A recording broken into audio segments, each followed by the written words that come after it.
What's up, Taiwan? I'm Sanichi with 10 minutes of news from here in Taiwan and around the world. President Tsai is currently on a 10-day trip to the Americas to visit two Taiwan's diplomatic allies. On her last day in Guatemala, Tsai inaugurated a medical facility built with help from Taiwan. Leslie Liao has the details. This is the main event for President Tsai Ing-wen's visit to Guatemala. She's here to help inaugurate Chimaltenango Hospital, a medical facility Taiwan sponsored. Taiwan helps to construct this building, and Guatemala supplies the medical equipment. That was the deal behind this hospital. The project broke ground in August 2021, right in the middle of the COVID-19 pandemic. It created 600 jobs at a time when thousands of Guatemalans had been laid off. The hospital was completed in under 2 years and began operations this February.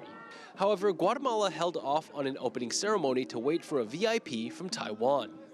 In July 2022, Guatemalan President Alejandro Yamatei invited President Tsai Ing-wen to come inaugurate Chimaltenango Hospital herself. President Tsai accepted the invitation.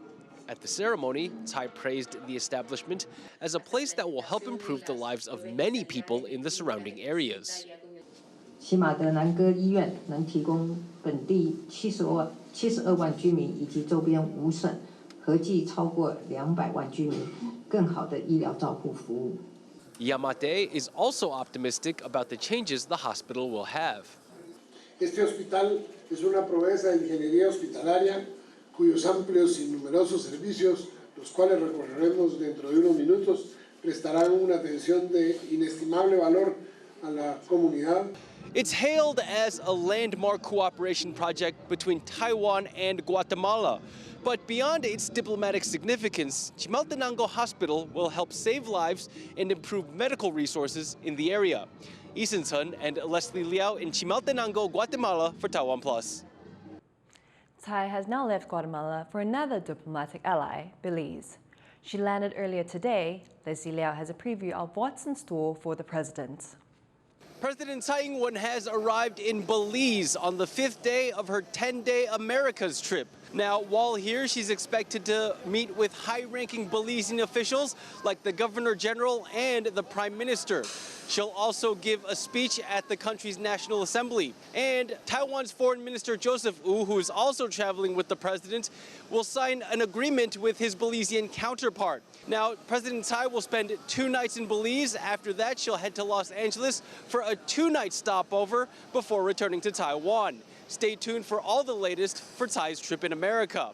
Eason Sun and Leslie Liao in Belize for TaiwanPlus. There's good news for Taiwan's indigenous salmon species.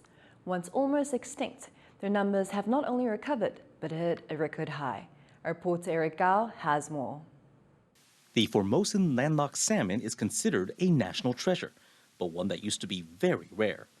Found in mountain streams in central Taiwan, pollution devastated the species, leaving only 200 in the wild in 1995. This made it one of the rarest species of fish in the entire world. Since then, Xueba National Park has been working hard to conserve the salmon, and its efforts have paid off. 连续放流3年，每一年有1000尾的那个樱花钩母龟，然后经过自然的繁衍，目前已经达到7000多尾。 The salmon is found in the Hehuan and Qijiawan rivers. Their populations have reached a combined 15,000. That's a record high and 60 times what it used to be around 3 decades ago. But while the number is encouraging, conservationists worry about how resilient the population is. 真正的考验还没来，也就是说，这个台风的影响最近都没有什么台风，是不是能够经得起考验？我觉得还是需要未来再继续观察。 Conservationists will keep working to boost salmon numbers to ensure a stable, genetically diverse population. But only when the salmon are self-sustaining and no longer endangered will this national treasure be truly protected. Rick Yi, Irene Wu, and Eric Gao for TaiwanPlus. Light rain in the mountains of southern Taiwan has done little to ease an ongoing drought. The area is experiencing its worst dry spell in over 70 years. One of the water sources heavily affected is the Chengqing Lake in the city of Kaohsiung, which is being used to boost local water supplies. Water levels there had dropped below 60%, but they rose to around 70% over the weekend after water was redirected from nearby reservoirs. Officials are hoping that more rain will arrive in the coming weeks. But in the meantime, they're keeping water restrictions in place throughout southern Taiwan. Sunday marked the 2-year anniversary of one of the deadliest rail crashes in Taiwan's history. In the years since, victims' relatives say officials have not taken enough steps to prevent future disasters. John Van Triest has the details.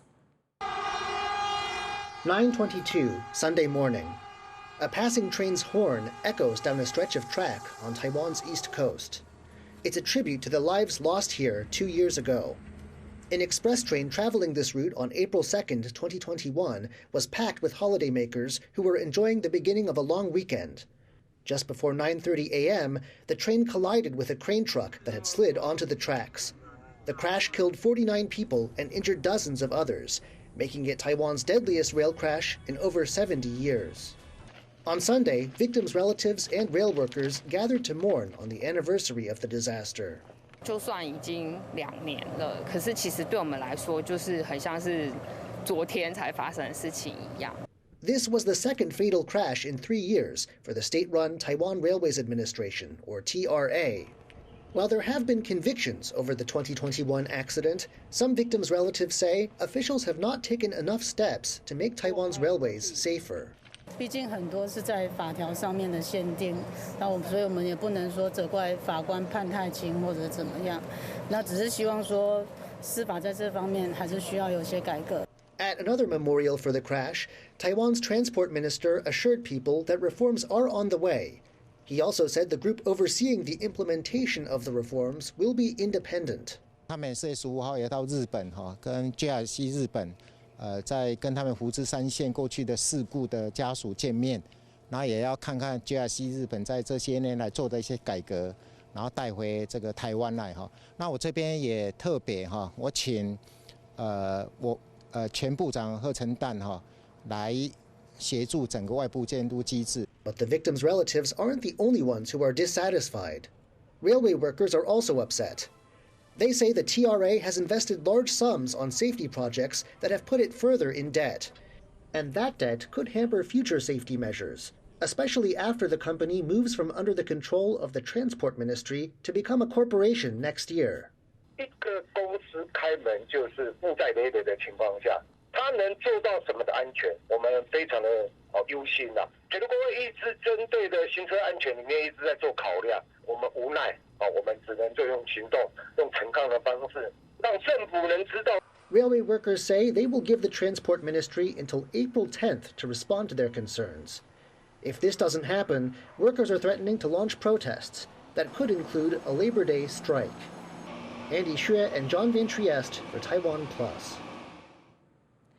A well-known Russian military blogger was killed in a bomb blast on Sunday. Vladimir Tatarsky, whose real name was Maxim Farman, was killed in an explosion in a cafe in central St. Petersburg. Authorities say at least 30 other people were injured in the blast. Tatarsky was one of Russia's most influential military bloggers and a vocal supporter of the country's invasion of Ukraine. The incident is seen as a rare attack on a high-profile pro-Kremlin figure. Russian investigators say they have opened a murder investigation. Oscar-winning Japanese composer Ryuichi Sakamoto has died at the age of 71. Sakamoto died in Tokyo on March 28. His death was only confirmed after his funeral on Sunday. Last year, Sakamoto revealed he was battling stage 4 cancer. Although widely admired for his experimental electronic music, he is perhaps best known for composing film soundtracks. Some of Sakamoto's famous works include his Oscar-winning score from the 1987 epic, The Lost Emperor, and Merry Christmas, Mr. Lawrence, which Sakamoto appeared in alongside David Bowie. Thank you for watching What's Up Taiwan. Remember to download the TaiwanPlus app for more stories from Taiwan and around the world. Finally, we leave you with images of garden eels at the National Museum of Marine and Technology in Taiwan. I'm Sandy Chi. Take care and see you next time.